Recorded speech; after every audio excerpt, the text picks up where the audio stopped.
எல்லாருக்கும் பிடிச்ச ஒரு சிம்பிள் அண்ட் ஈஸியான டேஸ்ட்டான வெஜிடபிள் பிரியாணி தான் பார்க்க போகிறோம். நான் சொல்கிற மெத்தட்ஸ்லாம் ஃபாலோ பண்ணுங்கள். பிரியாணி சூப்பராக வரும். ரெஸ்டாரண்ட் ஸ்டைலில் வெஜிடபிள் பிரியாணி எப்படி பண்ணலான்னுட்டு பார்க்கலாம் நம்ம இப்போது. நீங்களும் இதே மெத்தட்லேயே ட்ரை பண்ணி பாருங்கள். ட்ரை பண்ணி பார்த்துட்டு கண்டிப்பாக மறக்காமல் கமெண்ட்டில் சொல்லுங்கள். நான் பச்சை பட்டாணி நைட்டே ஊற வச்சுட்டேன். இப்போ குக்கரில் வச்சு விசில் வச்சு எடுத்துக்கலாம். நீங்கள் பச்சை பட்டாணி கடையிலே கிடைக்கும், அதுனா வாங்கிக்கங்க. இது காஞ்ச பச்சை பட்டாணி தான் நான் வாங்கியிருந்தேன். இந்தியா கேட் துபார் ரைஸ் தான் நான் யூஸ் பண்ணுறேன், பாஸ்மதி ரைஸு. உங்களுக்கு எந்த பாஸ்மதி ரைஸ் கிடைக்குதோ அதை வச்சு யூஸ் பண்ணிக்கங்க. இப்போ அரிசி கழுவிட்டு நான் ஊற வச்சுருக்கேன் ஒரு 1/2 hour. இது அப்படியே ஊறட்டும் ஒரு சைடு. இப்போ நம்ம ரெடி பண்ணலாம். இப்போது குக்கர் வச்சுங்க. நான் ஒரு 100 ml எண்ணெய் ஊற்றிக்கிறேன். கோல்ட் வின்னர் தான் எடுத்துக்கிறேன்.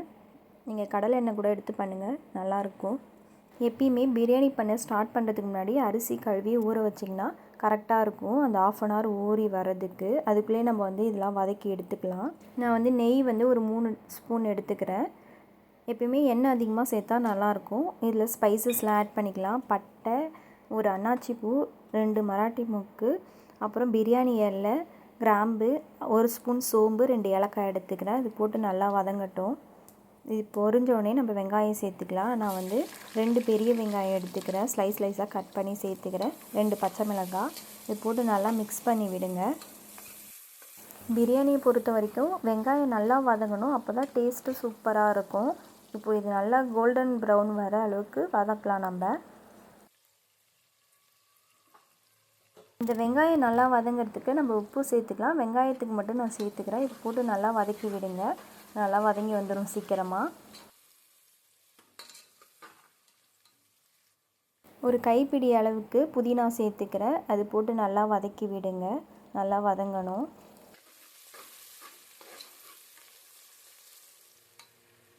இப்போது பாருங்கள், வெங்காயம் நல்லா வதங்கி வந்துடுச்சு. இப்போது நான் சில்லி பவுடர் சேர்த்துக்கிறேன். 1.5 ஸ்பூன் சில்லி பவுடர் சேர்த்துக்கிறேன். உங்கள் காரத்துக்கு ஏற்ற மாதிரி நீங்கள் எடுத்துக்கங்க. நான் இப்போது வெஜிடபிள் பிரியாணி கொஞ்சம் காரமாக தான் பண்ணுறேன். இப்போ அதை போட்டு நல்லா வதக்கி விட்டுக்கலாம். நான் சொல்கிற மெத்தட்லேயே ட்ரை பண்ணி பாருங்கள், பிரியாணி சூப்பராக வரும். இப்போது நம்ம இஞ்சி பூண்டு பேஸ்ட்டு சேர்த்துக்கலாம். நான் இந்த ஸ்பூன் அளவுக்கு தான் எடுத்துக்கிறேன். இந்த ஸ்பூன் அளவுக்கு 2 டேபிள் ஸ்பூன் இஞ்சி பூண்டு பேஸ்ட் எடுத்துக்கிறேன். அந்த சில்லி பவுடர் போட்டு 2 minutes மிக்ஸ் பண்ணதுக்கப்புறம் இஞ்சி பூண்டு பேஸ்ட்டு சேர்த்துக்கலாம். இது போட்டு நல்லா வதக்கி விடுங்க. இப்போது இஞ்சி பூண்டு பேஸ்ட்டு போட்டதுக்கப்புறம் கருகிடும், அதனால் சிம்மிலே வச்சு வதக்கி விடுங்க. நீங்கள் கிட்ஸுக்கெலாம் பண்ணுறீங்கன்னா காரம் கம்மி பண்ணி சேர்த்துக்குங்க. இப்போது நெய் கொஞ்சம் அதிகமாக சேர்த்துக்கலாம், டேஸ்ட்டு சூப்பராக இருக்கும். இப்போ நல்லா வச்சு மறுபடியும் புதினா சேர்த்து மிக்ஸ் பண்ணி விட்டுக்கலாம். இப்போது வதக்கி விடுங்க. இப்போ நான் கேரட் பீன்ஸ் மட்டும் சேர்த்துக்கிறேன். ஏன்னா பட்டாணி நல்லா வெந்துடுச்சு, அதனால் நான் கேரட் பீன்ஸ் மட்டும் சேர்த்துக்கிறேன் ஃபஸ்ட்டு. அது போட்டு நல்லா வதக்கி விடுங்க. உங்களுக்கு காலிஃப்ளவர் வேணுனாலும் நீங்கள் ஆட் பண்ணிக்கலாம், நல்லாயிருக்கும். நான் இன்றைக்கி கேரட் பீன்ஸ் பட்டாணி மட்டும்தான் வச்சு பண்ணுறேன். இந்த வெஜ் பிரியாணி சூப்பராக இருக்கும் டேஸ்ட்டு. இந்த கேரட் பீன்ஸ் ஒரு 40% வதங்கினா போதும். அதுக்கப்புறம் நம்ம தண்ணி ஊற்றி வேக வச்சுக்கலாம்.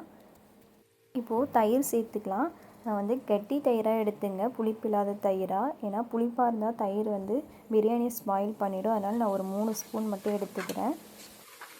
இப்போது இது நல்லா வதக்கி விட்டுக்கலாம். நம்ம தயிர் சேர்த்ததுக்கப்புறம் இப்போ நம்ம தக்காளி சேர்த்துக்கலாம். நான் 2 சின்ன தக்காளி சேர்த்துக்கிறேன். அது ஸ்லைஸாக கட் பண்ணி போட்டு வதக்கி விட்டுக்கலாம். லாஸ்ட்டாக தக்காளி சேர்த்துங்க, ஏன்னா அது குழஞ்சிடும். வெஜிடபிளுக்கும் புலாவுக்கும் ஒரே ஒரு டிஃப்ரெண்ட்டு தாங்க. நம்ம புலாவில் மசாலா எதுவும் சேர்க்க மாட்டோம். அதுவே வெஜிடபிள் பிரியாணினா மசாலாலாம் சேர்த்து பண்ணுவோம், அவ்வளோதாங்க. ரெண்டும் சேம் மெத்தடில் தான் இருக்கும். இப்போ இது நல்லா வதங்கிடுச்சு. நான் வெஜிடபிளுக்கு தேவையான உப்பு சேர்த்து வதக்கி விட்டுக்கிறேன். எல்லா வெஜிடபிளும் போட்டுட்டு ரொம்ப ஹையில் வச்சு பண்ணாதீங்க, ஏன்னா கருகிடும் வெஜிடபிள் எல்லாமே. சிம்மிலே வச்சு இல்லைனா மீடியம் ஃப்ளேம்லேயே வச்சு வதக்கி விடுங்க.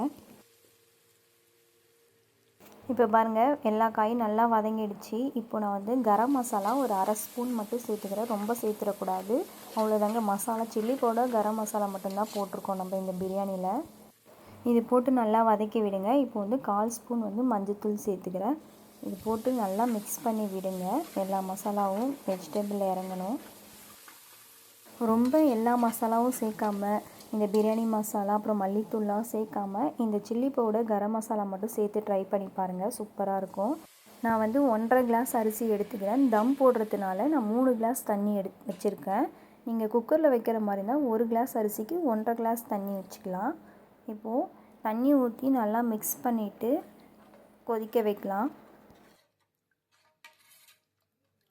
இப்போது சால்ட்டு பத்தலைனா செக் பண்ணி பார்த்துட்டு போட்டுங்க. சால்ட்டு தேவையான அளவு. மசாலாலாம் இறங்குற டைமு. இப்போது ஆஃப் லெமன் மட்டும் நான் எடுத்து பிழிஞ்சு விட்டுக்கிறேன். எப்பவுமே தண்ணி கொதிக்க ஆரம்பித்ததுக்கப்புறம் லெமன் சேர்த்துக்கலாம்.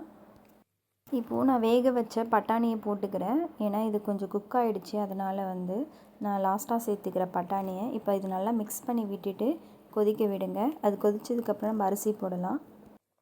இப்போது தண்ணி நல்லா கொதிக்க ஆரம்பிச்சிருச்சு. நான் ஊற வச்ச அரிசியை வந்து வடிகட்டி சேர்த்துக்கிறேன். 1/2 அன் ஹவர் தண்ணியிலே ஊறணும். அதுக்கப்புறம் வடிகட்டி சேர்த்துங்க அரிசி எப்பயுமே.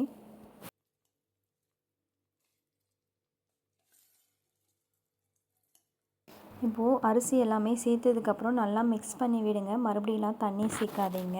சால்ட்டு செக் பண்ணிக்கோங்க மறுபடியும் ஃபைனலாக. ஏன்னா வந்து நம்ம தம் போடுறதுக்கு முன்னாடி சால்ட்டு செக் பண்ணிங்க. ஏன்னா சால்ட் இல்லாத மாதிரியே இருக்கும்.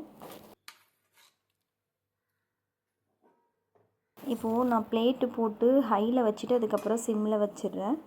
அது மேலே வெயிட் எதாவது இருந்தால் வச்சுடுங்க. இங்கே பாருங்கள் எப்படி வெந்து வந்துடுச்சின்னு பிரியாணி. இப்போ லைட்டாக கிளறி விட்டு அது சுண்டி வந்துடுச்சு, அடி பிடிச்சிடும். அதனால் கிளறி விட்டுங்க. மறுபடியும் வந்து பிளேட் போட்டு மூடி வெயிட் வச்சுருங்க. நான் இடிக்கல் தான் வச்சுருக்கேன். இப்போது ஓப்பன் பண்ணி பார்க்கலாம் பிரியாணி எப்படி வந்திருக்குன்னுட்டு. அவ்வளோதாங்க, ஒரு சிம்பிளாக சூப்பராக ஹோட்டல் ஸ்டைலில் எப்படி வந்துடுச்சின்னு பாருங்கள். இப்போது இதில் லைட்டாக புதினா போட்டு கிளறி விட்டுங்க.